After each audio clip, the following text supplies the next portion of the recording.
नमस्कार, खबरिया टॉप में आप सभी का स्वागत है। मैं कुमार रवि। इस समय हम लोग पूर्वांचल के दौरे पर है।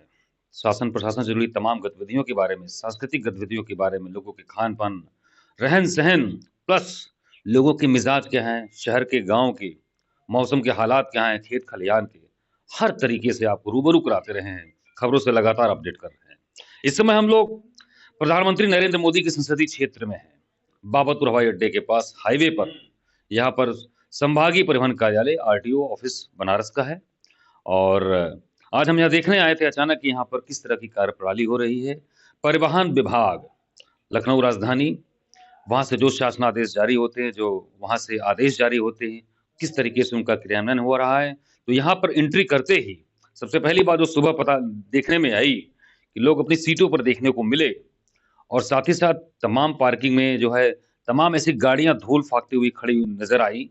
उसको लेकर जब हमने बात की तो काफी सारी जो नई चीजें यहाँ पर पता लगी कि उन गाड़ियों के खड़े होने के पीछे की वजह, और साथ ही यहाँ की कार्यप्रणाली के बारे में लोगों से बात की तो काफी लोग संतुष्ट दिखाई दिए। जी हाँ, ये देखिए यहाँ पर इस समय आप देख सकते हैं कि ये एआरटीओ प्रशासन की लिस्ट है। यहाँ 1 नंबर से शुरू होकर 9 नंबर पर आते हैं, और 9वें नंबर पर जो अधिकारी हैं थोड़े खास माने जाते हैं, थोड़े अलग माने जाते हैं।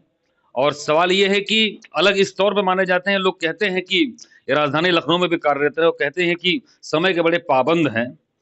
तो जब यहाँ पर हमारी टीम आई तो 9:53 पर ये एंट्री कर चुके थे। तो जैसे कहते हैं योगी सरकार, योगी जी बार बार कहते हैं कि तारीख पर तारीख की कार्यप्रणाली जो है अफसरों को बदलनी पड़ेगी, साथ ही समय का विशेष ध्यान देना होगा। शायद इसीलिए उन्होंने ये कहा कि 10 से 12 को जो समय होगा वो जनता का समय होगा, उसके बाद सरकार, शासन प्रशासन तथा अन्य काम आपको करने पड़ेंगे। लेकिन आइए हम बात करते हैं, सीधे तौर पर डायरेक्ट बात करते हैं। और यहाँ पर दोनों बैठे हैं, एआरटीओ प्रवर्तन श्यामलाल जी हैं, एआरटीओ प्रशासन सर्वेश चतुर्वेदी। पहले इनसे हम बात करते हैं कि क्या किस तरीके से कार्य प्रणाली यहाँ पर हो रही है। थोड़ा अपने कैमरा सहयोगी से जरा नजदीक आए। और सर, पहले आपका बहुत बहुत शुक्रिया खबरिया टॉप से बात करने के लिए अपने बहुमूल्य समय के बीच में। सबसे पहली बात कि समय के पालन को लेकर जो आपकी कार्यप्रणाली है वो काफी चर्चा में रहती है, तो इसको लेकर किस तरह से मेंटेन करते हैं, और आप क्या कहते हैं अपने साथ अधीनस्थ कर्मचारियों को इसके प्रति कैसे प्रेरित करते हैं? स्वयं भी मैं समयबद्ध रहता हूँ और तदनुसार जो है अपने अधीनस्थों को भी समय समय पे गाइड करता रहता हूँ, उनका मार्गदर्शन करता हूँ और उनको जो है इस बात का हमेशा निर्देश देता हूँ कि समयबद्ध रूप से कार्यालय आइए। और चूँकि मैं स्वयं आता हूँ इसलिए हमारे अधीनस्थ भी उसका अक्षर से पालन करते हैं। जो कहा जाता है कि परिवहन कार्यालयों में एक तरीके से अनाधिकृत व्यक्तियों की एंट्री नहीं होनी चाहिए, हर तरीके से अलर्ट या दिशा निर्देश जारी किए जाते हैं। इसको लेकर यहाँ पर किस तरह की सख्ती आपने यहाँ पर कायम कर रखी है?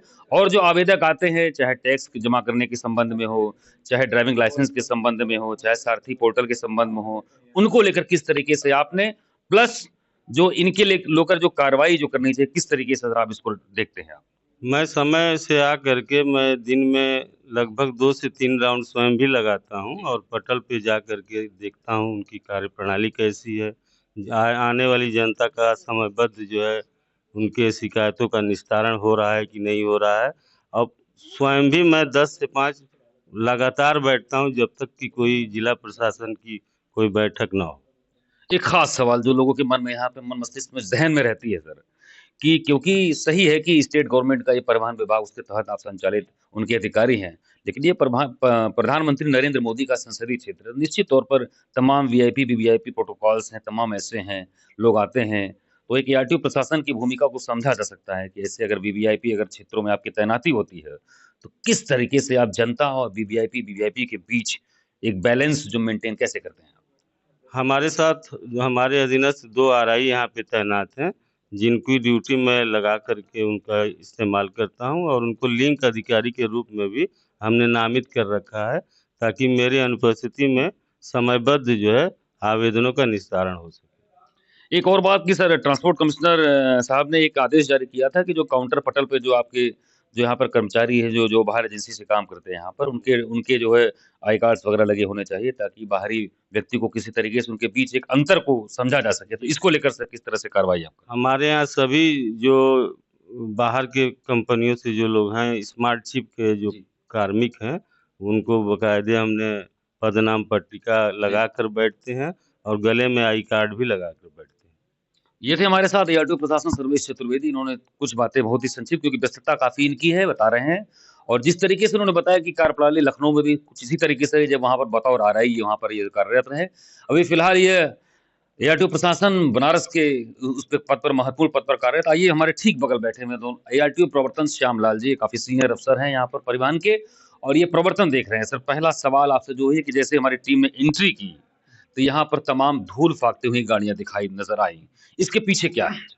इसके पीछे ये कारण है कि हमारे जनपद में जितने भी थाने हैं उनके अंदर जो है जगह नहीं है गाड़ी खड़ा करने की। तो हम लोग जो है जो भी गाड़ियां पकड़ी जाती थी कार्यालय में गाड़ी खड़ा करा करके यहीं पर जुर्माना जमा करके वाहनों को छोड़ते हैं। जो गाड़ियां टैक्स बकाया में 45 दिन से अधिक समय से खड़ी रहती हैं उनकी नीलामी की कार्रवाई कर दी जाती है। तो जितनी भी गाड़ियां खड़ी है, अभी हमने हाल ही में 22 अक्टूबर को हमने 194 वाहनों की नीलामी कर दिया। उसका अनुमोदन आ गया, अब शीघ्र ही जो है पूरा कंपाउंड खाली हो जाएगा। तो मतलब ये कंपाउंड खाली कराने का बीड़ा आपने उठाया है? हाँ, एकदम खाली। अभी इसके पहले हमने एक थाने का भी जो है बीड़ा उठाया था, उसमें भी 130 गाड़ियों का हमने नीलाम। कहाँ का मामला था? थाना रामनगर यार्ड का था। सर, अभी कोहरे का समय है, तमाम जो है सड़कों पर सड़क सुरक्षा को लेकर प्रवर्तन का काम बड़ा बढ़ जाता है। इस समय राजस्व का भी दबाव होता है दोनों तरफ से। तो किस तरीके से आप जो रोड सेफ्टी के गाइडलाइंस को प्रॉपर और इन्फोर्समेंट की चेकिंग को किस तरह से सर आप मेंटेन कर रहे हैं, उसका एग्जीक्यूशन कर रहे हैं? हम लोग जो है हर माह प्रत्येक माह सड़क सुरक्षा समिति की बैठक कराते हैं। जितने भी पिछले महीने दुर्घटनाएं हुई रहती हैं और पिछले साल की दुर्घटनाओं का आकलन करते हुए उस पर समीक्षा करते हैं कि दुर्घटनाएं हो क्यों रही है। जितने भी हमारे जनपद में ब्लैक स्पॉट है उस पर जो है सुधारात्मक कार्रवाई करने के लिए हमने एनएचआई और पीडब्ल्यूडी दोनों लोगों को लगा करके वहां पर जो आवश्यक साइनेज लगाना, ब्रेकर बनवाना, ये सारा चीज हम करते हैं। इसके साथ ही साथ कुहरे में हम लोगों ने अभी एनएचआई के साथ और पीडब्ल्यूडी के साथ जो है बैठक करके ये कह दिया कि सफेद रेडियम पट्टी जो है जितने आपके हाईवे सब पर लगा दिया जाए, वो पिछले महीने से पूरे मार्गों पर, सारे मार्गों पर लगाए जा रहे हैं, जिससे कि कुहरे में कोई भी वाहन को लेकर चले तो उसको दिखाई देकर उसका एक पट्टी, तो उसको पकड़ के चलने में दुर्घटना कम होगी।